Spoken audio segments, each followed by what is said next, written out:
Passenger is the stage name of English singer-songwriter Michael David Rosenberg. He was the frontman of the band under the same name from 2003 until the band dissolved in 2009. He was best known for his 2012 hit Let Her Go, which, while I had my problems with it being pretty generic in my opinion, I've kind of since eased up on, and it's not that bad. It's definitely one of his weaker songs, but it's a song that brought him to the spotlight, that got played on radio and TV shows, movies, all that kind of stuff. Props to him for finding the formula, I guess. But he does make much better music now. I decided to listen to this new album over here of Curiosity, and it blew me away. I was, again, never the biggest Passenger fan, whether we're talking about the band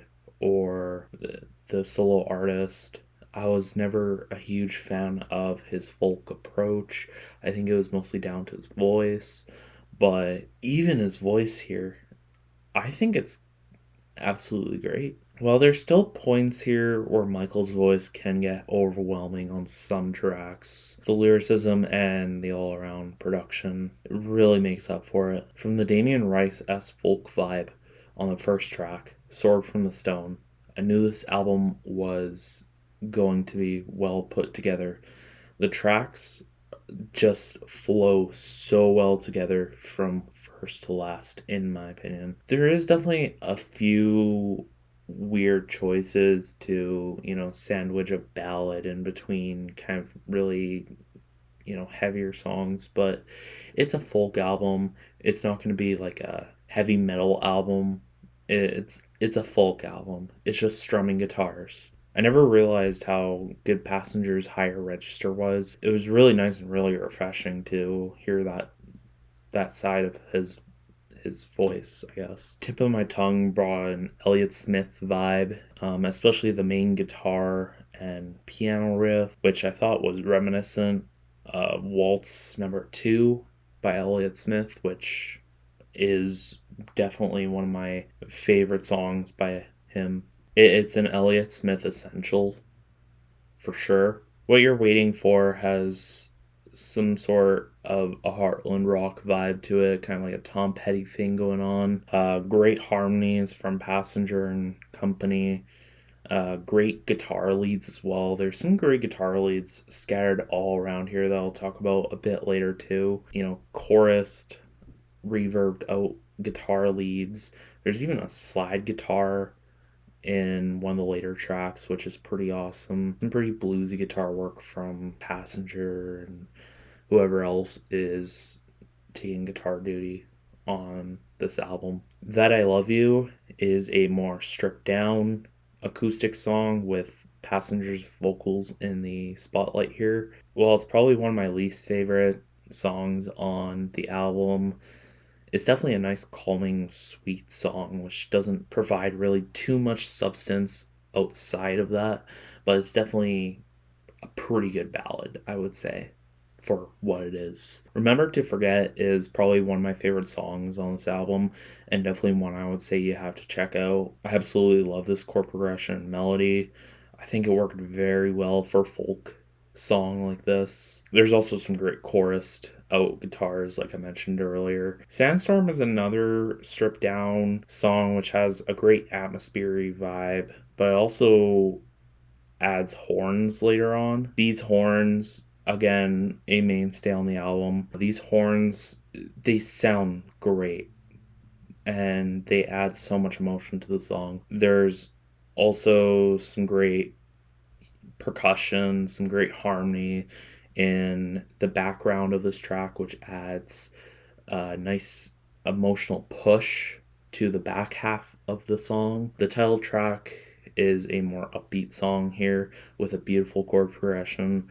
The song that it most reminded me of was that Come Up and See Me, Make Me Smile song by Steve Harley and Cockney Rebel. I really hope there's people that know what song that is, because that is a fantastic song from the 70s.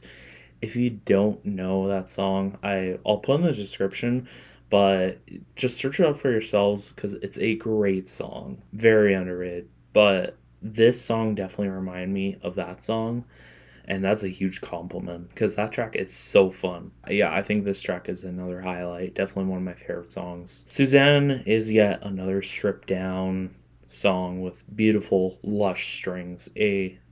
Another highlight on this album. The string arrangements provided from whoever was on keyboard duty, and the light snare drum percussion really just adds a nice coffee house touch to it. And it's definitely not one of my favorite tracks on this album.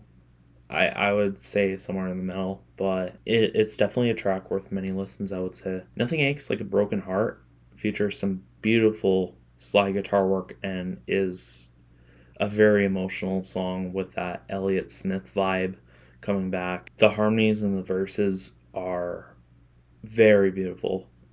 I have to give Passenger huge props for those. Also, whoever else is on harmonies. Passenger is an underrated singer. I'll say that. And I will admit that I have had my problems with his voice, like I mentioned, but I have eased up on it, and I could say I'm a fan, I guess. And London in the Spring is the closer to the album, which may be another one of my favorite songs, probably like a top two or top three. I thought this almost sounded like an acoustic Beatles song. I know that's kind of like a far shot or like a far comparison.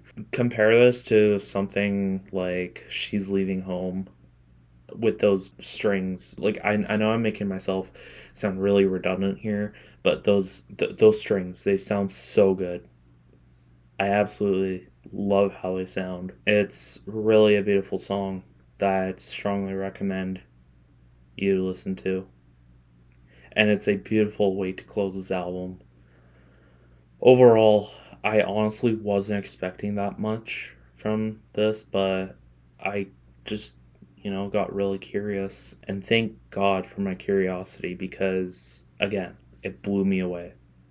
The production on these tracks are top tier. Like, for a modern folk album, it definitely brings, Elliott Smith vibes, Damien Rice vibes, as I said, but also Beatles vibes, maybe a little bit of Neil Young. Passenger is definitely a very talented musician.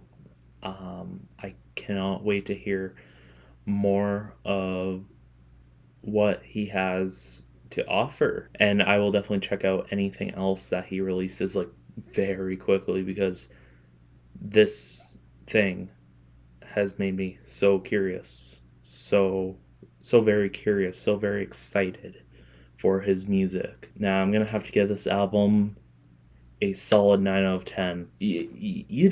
Like sometimes you just judge a book by its cover, and you look at an album and it's by an artist that you were never a huge fan of. I don't know, like the new Black Eyed Peas album. Obviously, that was never gonna turn out good. But you look at an album like that, or an album like the new Justin Timberlake album that came out a couple of years ago. You look at an album like that, and you judge a book by its cover, and you get something either more disappointing than what you were expecting, or something a little bit better, more better. And in this case, I got something very good. I got a very good result. This is a positive. This is a plus. And yeah, I just have to congratulate Passenger on releasing this great album last week. While yes, there was forgettable tracks, I think it was more than made up for with great instrumentation and some of the best Passenger vocals I've ever heard. If you'd like to check this album out, I'll put some links in the description, and go follow my social media. I'm Grilled Lettuces on Twitter and Justin Fisher Drums on Instagram. I really hope you enjoyed this review. If you haven't yet, please check out my last two videos if you're interested, which were my Dirty Nil review as well as the worst songs of 2020. That both came out a couple weeks ago, or I guess in the case of Dirty Nil, a week ago. If you have any albums I should listen to and review, whether it be a classic album or a new album, one of your albums maybe, I'll take a listen, maybe put in a year in or something like that. Comment down below or go to my Instagram or Twitter and comment there or DM me. Passenger, Songs for the Drunk and Brokenhearted, 2021. See y'all later.